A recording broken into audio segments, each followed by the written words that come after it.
Ladies and gentlemen, this is TVP World. You're watching another edition of Break the Fake, where we debunk fake news and combat false narratives. I'm your host, Benjamin Lee, and let's get rolling. Now, during his meeting with Vladimir Putin in Beijing, Slovakian Prime Minister Robert Fico decided to audition for the role of Kremlin's favorite European pipeline whisperer. With a straight face, he complained to Putin about Ukrainian attacks on the Druzhba oil pipeline. Druzhba meaning friendship, which is rich considering how often Russia uses it to choke its neighbors.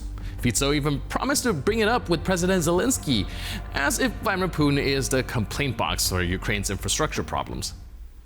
Veľmi ostro reagujeme na útoky na ropnú infraštruktúru, ktoré tu boli.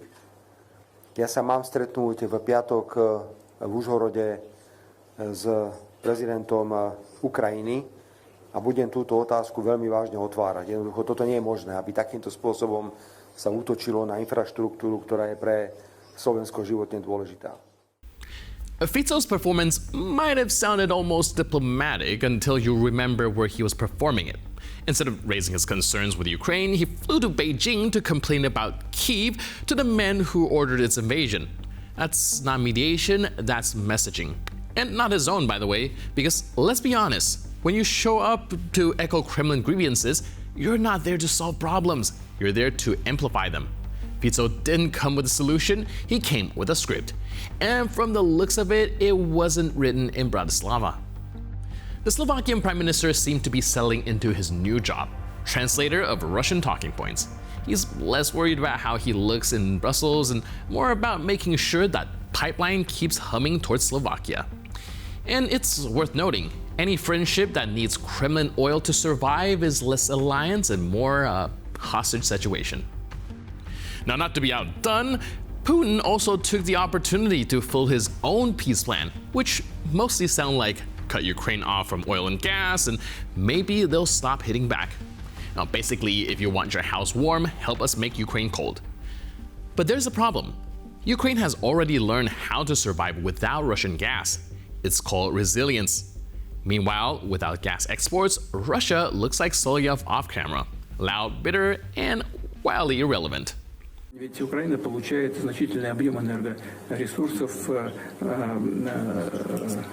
через своих соседей в Восточной Европе. Закройте им поставки газа, которые идут по реверсу, закройте им поставки электроэнергии, и они сразу поймут, что есть какие-то пределы их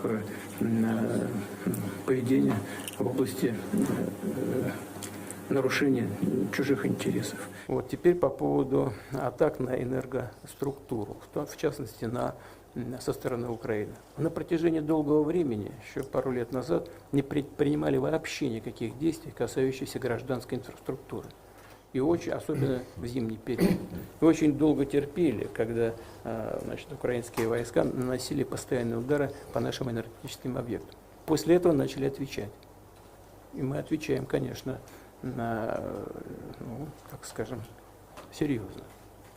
Это правда. В ответ украинская сторона пытается нанести ущерб нам, но наносит ущерб и нашим партнерам. And just when you thought it couldn't get any dumber, Putin said Russia has a long-endured attack on its energy sector. That's right, the guy who spent 2 winters targeting Ukrainian power plants is now crying victim because someone dared to strike back. It's classic Kremlin storytelling. We bomb your cities, but you hurt our feelings. Now, Putin even dangled the idea of security guarantees for Ukraine, with, of course, a little KGB-style fine print. Neutrality, disarmament, zero sovereignty. Basically, the Russian idea of a guarantee is we promise not to invade again as long as you leave the doors unlocked. In the end, this whole show, Fico's whining, Putin's threats, the pipeline peace talk, feel less like diplomacy and more like a regional theater. The set, a rusty pipe that no one wants to fix. The plot, war, gaslighting, edit reviews, not so great.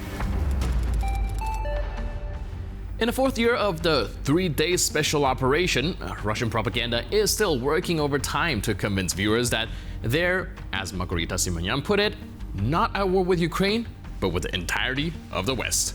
That's right, not just NATO and Europe. At this rate, the Kremlin will accuse Starbucks, Pixar, and the ghost of Elvis of joining the battle next. According to this alternate timeline, Ukraine's army was defeated in the first 2 weeks. A bold claim, considering they're still reclaiming territory and blowing up Russian oil depots like it's part of a weekly routine. But never mind facts. In Simoyan's universe, those early weeks were just a prologue. The real war is now against everything. NATO, sanctioned, the global economy, and possibly even bad weather, which apparently refused to be patriotic enough to support Russian greatness. Я все-таки хочу, чтобы мы сами себе напоминали каждый вечер, когда мы сидим на кухнях и говорим: да что ж такое, почему мы до сих пор не взяли Киев, почему мы до сих пор не взяли Львов, почему да почему. Я хочу, чтобы мы каждый день себе напоминали, что мы воюем ни с какой не Украиной, что Украину мы победили в первые 2 недели. И, как говорит президент Трамп, война бы продлилась еще 3 дня, если бы не мы.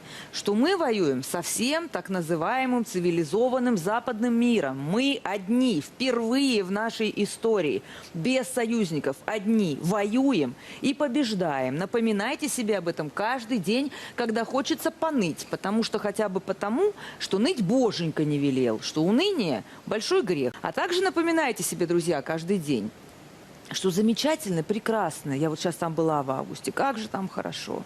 Азовское море, красота. В Ахтырях я была. Лотосы там росли. Лотосы, настоящие лотосы. Представляешь, не надо ехать ни в какую Индию. Заросло все вот так вот лотосами. Это лиманы, которые ведут к Азовскому морю. Я каждый год туда езжу. И я знаю, что вот еще чуть-чуть, сейчас немножко еще там разберутся с бюрократией. И я буду из своих родных Ахтырей просто на катерочке в Мариуполь. Хорошо же. Ну класс. Again, this is what Kremlin propaganda does best. When reality gets inconvenient, zoom out. Can't be Ukraine?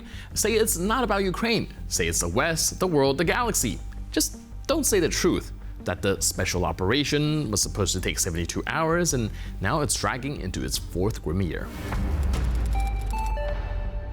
Chairman of the Russian government, Mikhail Mishustin, and Education Minister Sergei Kravtsov recently dropped by a school to check on how the state's youngest recruits are coming along. Not in math or reading, mind you. Nah, the subject was career readiness for becoming heroes of the fatherland. Now, during their visit, the children were made to sing Serve Russia, because nothing says childhood like state-mandated militarism and a choir of 6-year-olds saluting to a war anthem.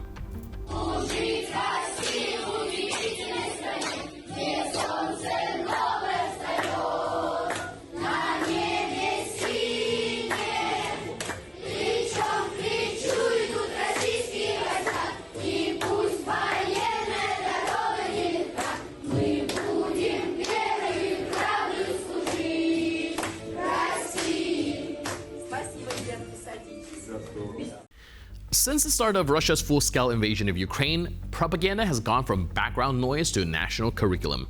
Dissent is punished, critical thinking is a liability, and children, well, they're the regime's favorite blank slate. The Kremlin has long understood that if you want a soldier tomorrow, you start with a preschooler today. Kids are taught to fear Ukraine, hate the West, and worship the military like it's a state religion, with Putin as a patron saint of trench warfare. Enter the Kremlin's crown jewel of indoctrination, conversations about important things.